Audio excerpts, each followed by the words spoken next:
Hey guys, it's tomato season.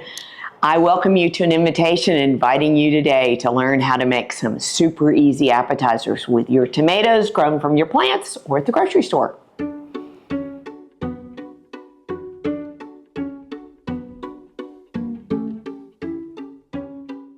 So the first one I'm going to do today is called the tomato tart. It's something we serve in the catering business all the time. It is the easiest thing ever, and I hate to give away my secret, but you need to know about it.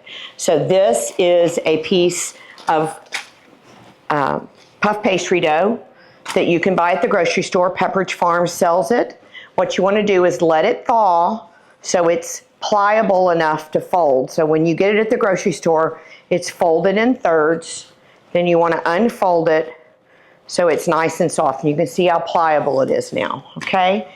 So I've got a biscuit cutter here, any size biscuit cutter, but the reason we use this one is because we want it to sort of match the slices of aroma tomato. So this is aroma tomato.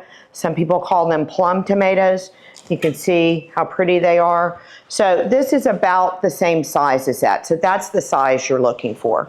So I'm gonna come across here and we're gonna just cut pieces into the puff pastry. You just press it down. You gotta make sure it gets through the pastry. Just push down with your hand just like that. And you can see they're starting to come out. So I like to do this on a sheet pan with a piece of parchment paper so that they don't stick. So I'm gonna put this right here and I'm going to put these circles that I have done right down here. Oops, see, I didn't cut those all the way through. You want to make sure you get all the way through the puff pastry. And now we have our circles. This is also an appetizer that can be made ahead of time and frozen. So you can keep these in your freezer and then just pull them out right before your guests arrive. These are great with cocktails. I love to serve these with a glass of wine when my friends come over. Maybe they're on their way to dinner. We're just having a few cocktails ahead of time, but these are so easy. So now, again, we have our tomatoes. So let me slice a few more tomatoes to put on top of these. You want to make sure you always have a very sharp knife when you're cutting tomatoes. And you want to make sure that your tomatoes aren't too soft. They need to be ripe, but you can see these are a little bit soft, but they're still firm enough for me to cut. And if you don't have a sharp knife, tomatoes will get torn up. If you don't have a sharp knife at home and you have a serrated knife, serrated knives work really well on tomatoes. So we're going to start with, this is shredded Parmesan cheese. So just buy it at the grocery store. We're going to put a little bit on top of each one. And then we are going to put the tomato slices right on top of that Parmesan. You do not need to salt the tomatoes because the Parmesan has plenty of salt in it. So a little bit more cheese on top. And you're going to see how beautiful this is when they melt.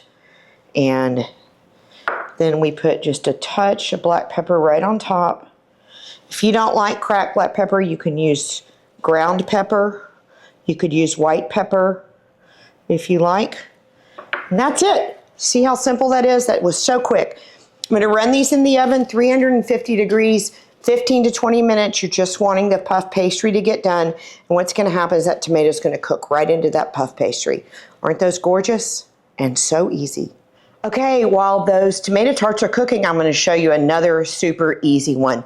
It is 4 ingredients, and it could be 3. So we have red grape or cherry tomatoes. You can use either one. And I have yellow grape tomatoes. Also, you could use either one.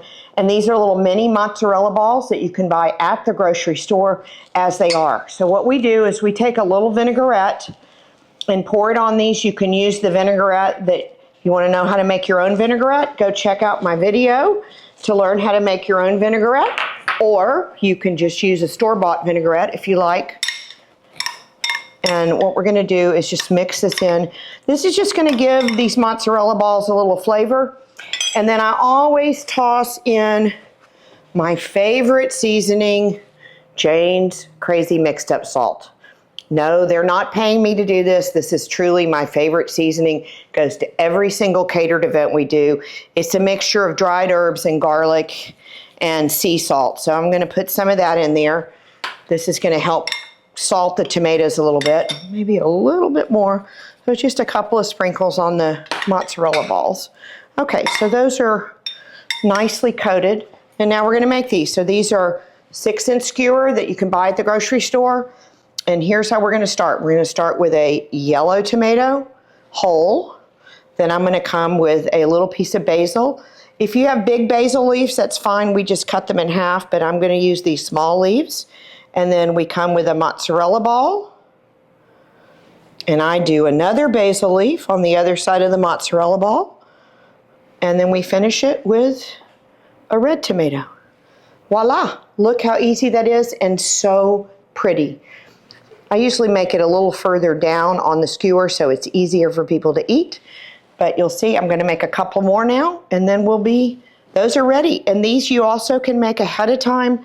You can make these, maybe 12 hours ahead of time. I wouldn't make them the day before because the basil might wilt. But you could make them several hours ahead of time for your guests. These are great. They're gluten-free. They're healthy. And like right now, I've got some beautiful little grape tomatoes on my plant. So this would be a great appetizer to serve with some cocktails. For our last one, this is a bruschetta with the tomato tapenade. This takes a little more work, but it is so worth it and so yummy. So we're working again with Roma tomatoes. I'm going to show you how we cut them. We call it a pico de gallo cut. So if you're from Texas, you'll understand that. If you're from the other part of the world, it's a small dice. So I just take the end off and we do slices like that. And then I'm going to just stack them on top of each other and do a couple of clean cuts this way. And then come back through the other way. And you can see we have a nice small dice, and that's what we want. So this is the base to pico de gallo here in Texas or Mexico. So that's what we love to do. So that's what my crew calls it, the pico de gallo dice. So now what we're going to do, so I have got 2 Roma tomatoes in this bowl here that I've cut up, and we're going to start with a little spice. And you can just do this to taste on what you like. So we have a little bit of garlic powder. I'm probably going to use about a half a teaspoon of garlic powder. And then I've got some capers. If you don't like capers, you don't have to use capers, but I'm going to put in about a tablespoon of capers. And then I've got some Kalamata olives that I'm going to use. And I'm just going to dice these a little bit, rough chop them. They don't take much. They already have the pits out. Buy them already pitted. These are not black olives. They're different. They have a different flavor than a black olive. This is a Kalamata olive, black olives, but I don't like the flavor of black olives as much.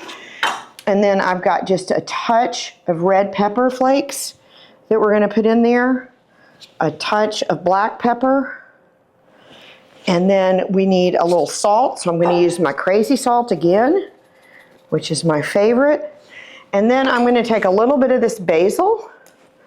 And you've probably seen this on another video, but we're going to make a basil chiffonade. So I've got 2 leaves. I'm just going to roll them up like that and take the knife right through them so you get nice clean cuts of basil like that. And then we just chop it a little bit. So it's easier than trying to chop a leaf. And then we're going to mix this up. And I'm going to put about a tablespoon of red wine vinegar in it. And we're going to put a splash of olive oil in it. Like that. That's probably 3 tablespoons of olive oil. And the way we do this is I have taken some bruschetta. These are baguettes that we've toasted with a little butter. You can use any kind of toasted bread that you like. It's nice to use a harder bread. You can use a ciabatta bread. But then you're just going to take this and put it right on top of there. Like that. Look how beautiful these are. You can make the tapenade ahead of time, but you don't want to put them on the toast till right before your guests come. Sometimes we just serve a bowl of tapenade and put the toast on the side and people can make their own. That's also very doable like that. And then I'm going to take a little of this fresh basil and put it on the plate. We'll do the other side too to make it look pretty. Okay, and there you go. You have some beautiful tapenades that we have made, bruschettas, tomato bruschetta tapenade. And there we go. And let's see if our tomato tarts are ready, and we'll be right back. Look how beautiful these turned out. Look, they're nice and toasted on the top, the cheese, and nice crispy on the bottom. Yummy, yummy, yummy. I'm gonna put one there. And if y'all don't know what this is called an offset spatula. See how it's kind of got a funny angle to it? It's one of my most favorite tools to use in the kitchen because it's little and easy to work with. Okay, so let's give these all a taste. So we've made these 3 beautiful appetizers that you can make very quickly. So I'm going to start with the tomato bruschetta. Yummy. And I love capers, so that is really yummy. And that with a little champagne. And then we have the tomato caprese skewer. Make sure we get a little basil. Tomatoes are so good. And this is meant to be eaten with your hands, but I'm going to cut it in half just because it just came out of the oven. It's still probably a little hot. I'm going to let these cool just a little bit. Beautiful. These are all fabulous. They're a great way to showcase your tomatoes. Thank you for joining us today. Remember that we're here to make entertaining cooking easy for you. Make it fun, make it easy, and always enjoy the experience. Cheers.